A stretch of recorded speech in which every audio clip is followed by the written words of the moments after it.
अस्सलामुअलैकुम बिस्मिल्लाहिर्रहमानिर्रहीम। कायनात बनाने वाले, नरमी करने वाले, मेहरबानी करने वाले की शनाख्त या पहचान के साथ ब्लंडर बड़े बड़े इस सीरीज़ का लेक्चर नंबर 31 है और इस लेक्चर में सूरा अस-साफ़ात की आयत नंबर 107 के मरवजा तराजम में जो ब्लंडर्स मारे गए हैं वो मैं आपसे शेयर करूंगा और उसके बाद आयत हमें क्या दर्स दे रही है वो भी मैं आपसे शेयर करूंगा। इस आयत के तकरीबन 24-25 मुतरजमीन के तराजम मैंने पढ़े और सब एक ही कॉपी पेस्ट, और कॉपी पेस्ट में भी गलतियां। क्या गलतियां हैं वो मैं आपसे शेयर करूं, लिहाजा मुरवजा तर्जुमा और आयत का मतन मैंने स्क्रीन पर लगाया। गौर करें, इसमें लिखा है वफ़दाइनाहु बिज़िब्हिन अज़ीम, और हमने एक बहुत बड़ी कुर्बानी इसका फिदिया दिया। अब इस तर्जुमा में अपने अकीदा को लेकर जो ब्लंडर्स मारे हैं इन लोगों ने वो मैं आपसे नंबर वार शेयर करता हूं। पॉइंट नंबर 1 है बहुत बड़ी कुर्बानी। मैं ये पूछने की जिसारत कर रहा हूं कि कितनी बड़ी थी? क्या गाय, भैंस, बकरी से बड़ी थी? जाहिर बहुत बड़ी का मतलब तो ये होता कि इनसे ऊपर की बात हो रही है, लिहाजा ये कुर्बानी क्या थी? पॉइंट नंबर 2 है अजीम के मानी बहुत बड़ी करके भी ब्लंडर मारा गया है ताकि भैंस, कट्टा, वच्छा या ऊंट वगैरह के गले पर छुरी चलाने का जवाब मिल सके। ये जवाब ढूंढने के लिए इन्होंने ऐसा तर्जुमा किया क्योंकि इनके नज़दीक बड़े जानवर यही हैं, जबकि अजीम कहते हैं शानदार या आलीशान को। लिहाजा तब भी अगर हम भैंस, कट्टा, वच्छा मान ले तो तब भी बहुत बड़ी है कुर्बानी, यानी इनसे भी बड़ी है। तो ऊंट, कट्टे, वच्छे से भी बड़ी कोई चीज है जिसकी कुर्बानी है, इनकी तो बात ही नहीं हो रही तब भी। पॉइंट नंबर 3 है बिज़िब्हिन में बी आप देखें हरूफ जारा लगा हुआ है और तर्जुमा पर भी आप नजर दौड़ाएं, इसका मानी ही नहीं किया। बिज़िब्हिन में बी का मानी किया ही नहीं है, और ये जितने भी मैंने 24-25 लोगों के तराजम पढ़े किसी ने नहीं किया, और ये सबसे बड़ा ब्लंडर है इन आयात में। इसका तर्जुमा ना करके बहुत बड़ा ब्लंडर मारा गया, जबकि बी के मानी के साथ होते हैं, के साथ होते हैं। ज़िब्हिन के मानी कुर्बानी कर दिया, अंदाजा लगाएं, इसके मानी कुर्बानी कर दिया।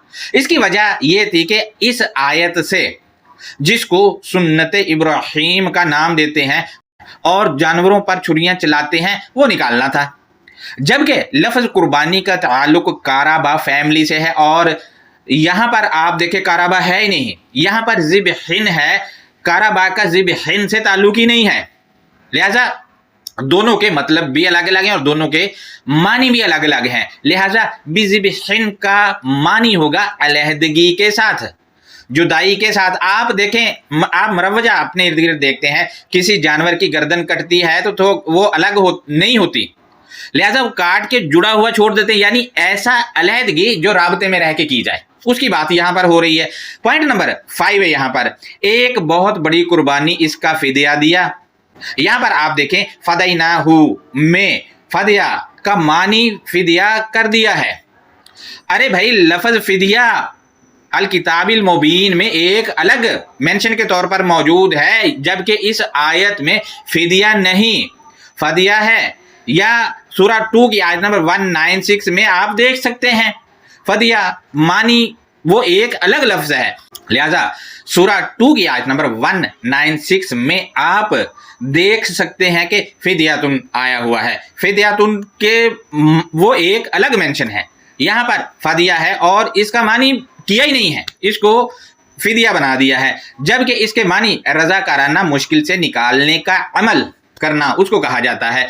पॉइंट नंबर यहां पर 6 है, यहां पर पॉइंट नंबर 7 है कुर्बानी का फिदिया तो अल्लाह ने दिया, लेकिन हमारे मजहबी पेशवा इंसानों से जानवरों पर छुरियां चलवाते फिर रहे हैं। आप अंदाजा लगाएं, वो फिदिया अल्लाह ने दिया है। होना तो यही चाहिए था कि सुन्नत इब्राहीमी जिसको कहा जाता है वो फिदिया अल्लाह की तरफ से ही आना चाहिए था, लेकिन यहां आ नहीं रहा और इंसानों से छुरियां चलवाए जा रहे हैं। क्यों? इंसानों को कह रहे हैं कि फिदिया देना है, ये कुर्बानी है। लिहाजा अजीब तमाशा है भाई। यहां पर पॉइंट नंबर 8 है अगर इन आयात में बेटे को ज़िबह करने का ख्वाब इब्राहीम को आया तो उसने तो बेटा ज़िबह नहीं किया, जबकि इसके ख्वाब की ताबीर और सुन्नत इब्राहीमी को फ़िरऔन और आले फ़िरऔन ने खूब निभाया। ابراہیم تو بیٹے ذبح نہیں کر پایا نا، لیکن فرعون نے کیے اور بنی اسرائیل کے کیے ان کے تراجم کے مطابق۔